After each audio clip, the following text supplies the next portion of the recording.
Hi there, hope you're doing good. So here I am with an update of this Excel sheet. And for this Excel sheet, I have added some columns which are almost hidden. All right. So 10 as DCP sheets from DCP1 to DCP10.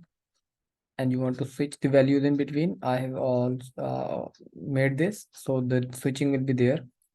You will be able to see the values. I can see some discrepancy in this sheet. Like for example, this one is showing B8 and this one is G9, not corresponding. So if we are in DCP1, it's showing the depth from this and the CBR percentage from the other cell. Similarly for 9 and 10, but it's not taking the 9, it's skipping one row, then 10 and 11. So 189, 12.2. So if we reach in here, you can see 189 and 12.2, then 235 and 23.9.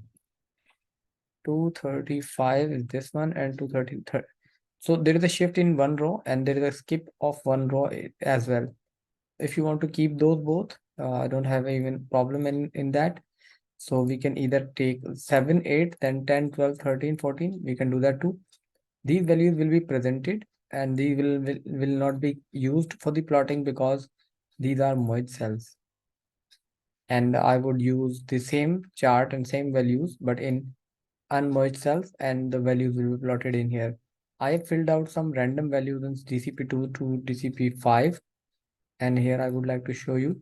So this is how it's going to work. So DCP1, this is your value. So if you select the DCP1, you will see, and there will not be any errors or anything else. If there is no value, it will show blank. If you use DCP2, it will also work like that. Plot the values, show the values if there are more values.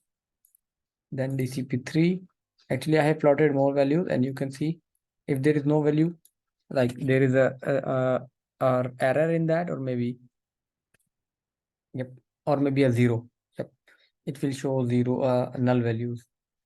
So if we jump in the DCP4, it's plotting the correct values. And there will not be any empty values. Like if there is no values, it will show empty, no error, then nothing else.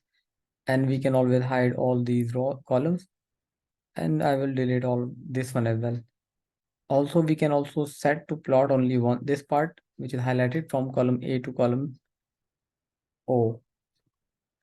So please guide me through this so that I can make the changes accordingly. So my question is that,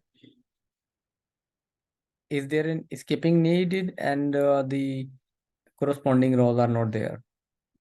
Looking forward for your review. Take care.